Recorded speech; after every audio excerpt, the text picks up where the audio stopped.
Opinião pública, esse é o tema do programa de hoje. Estamos de volta para mais um bloco de discussão sobre o assunto. Em 1984, o George Orwell trabalha com o conceito, né? Uma das invenções ali é o Ministério da Verdade, né? Que cuida das notícias e propagandas, alterando fatos passados e presentes para que se encaixe na doutrina, então, ali do partido. Isso está dentro da discussão anterior, que tanto o Adriano quanto, né, o Gunther falavam, né, de como também se usa os relatos para enfrentar, digamos, tiranias e nesse sentido, e como também os relatos se tornam tirânicos. Atenção, porque esta também é o contraponto disso, né, em que a opinião pública se torna tirânica. O Mário... Sim, eu queria colocar uma questão em relação à opinião pública já em Esopo, na Idade Média, nas tradições orais. Então, há uma mudança significativa com o advento da imprensa, certamente, porque a forma de circular a informação se modifica. Hoje, né, qual é o impacto das mudanças tecnológicas sobre a opinião pública? Eu acho que são enormes, né? São enormes. Eu introduzo uma questão, a posição do sujeito contemporâneo em relação ao que é circulado, ao que é veiculado e que vai produzir, então, uma opinião, seja a imprensa livre, seja a imprensa não livre, né, em todas as formas. Qual é o impacto sobre o espectador, sobre aquele que está do outro lado da tela? Então, eu penso que há um efeito que eu chamaria assim de apassivamento que tem que ser considerado na formação da opinião pública.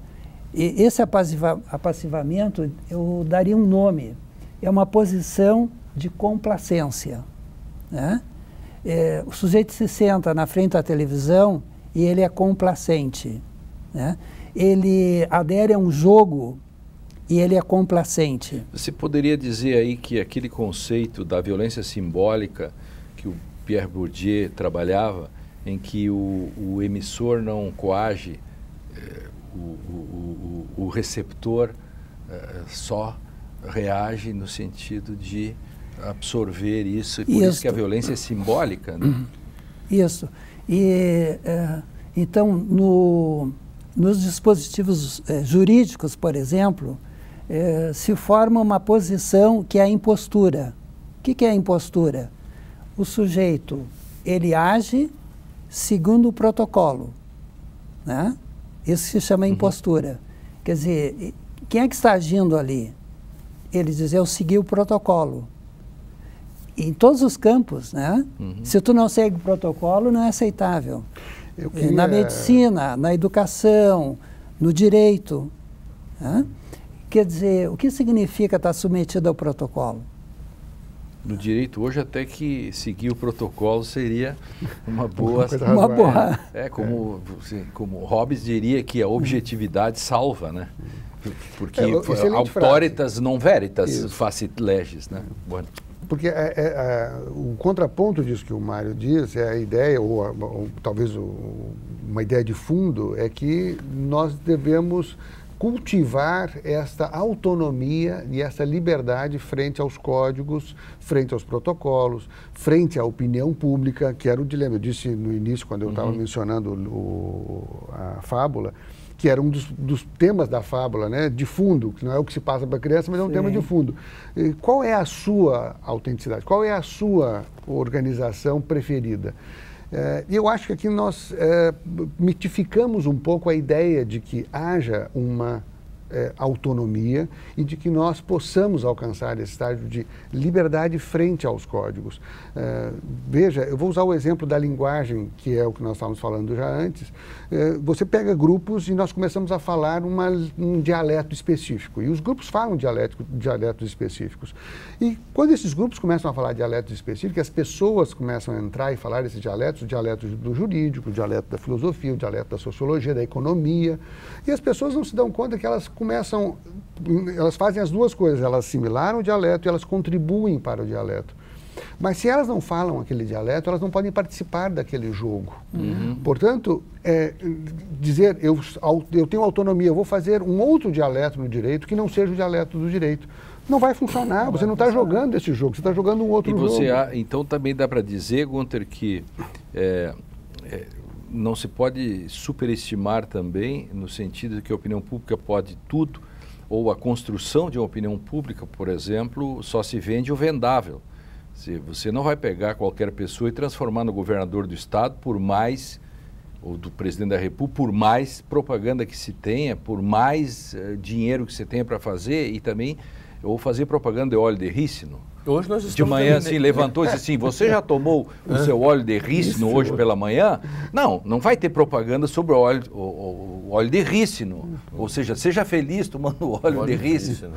Tem limites. Mas isso está acontecendo, Lênio. Eu acho que hoje... Até isso se faz. Mas eu acho que sim. Eu acho que quando um suposto... Eu estou ultrapassado. Não, eu acho que quando um suposto, sei lá, presidenciável, lá, que até há pouco tempo atrás, quer dizer, que passou 25 anos como um deputado medíocre, representando um setor específico da sociedade, no caso a Polícia do Rio de Janeiro, que é a que mais mata, mas também é a que mais morre, né, anuncia como possível ministeriável da cultura o Alexandre Frota, quer dizer, nós estamos nesse estágio aí que você está descrevendo, né, quer dizer, é o fim da picada. Agora, o que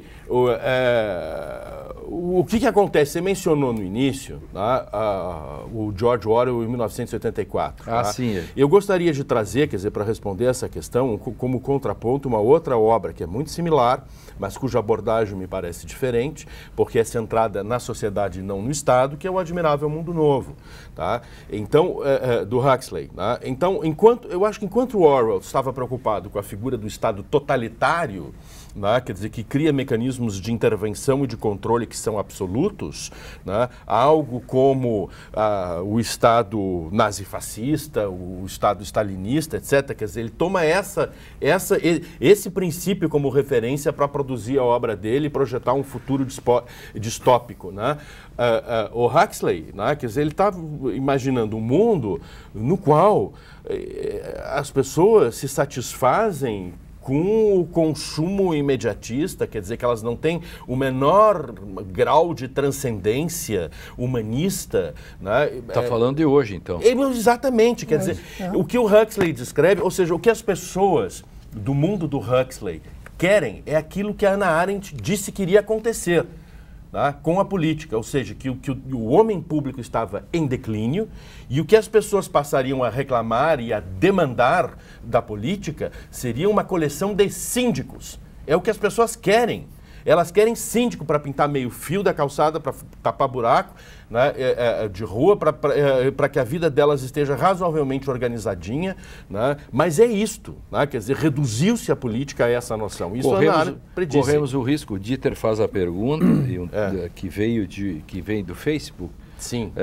Que se nós corremos o risco de nos tornarmos refém de um discurso populista na atual conjuntura. Que tu adiantavas mais ou menos a resposta. Sim, a resposta é sim, é perigoso. Mas eu tenho um exemplo. O que acontece com os soldados do exército americano,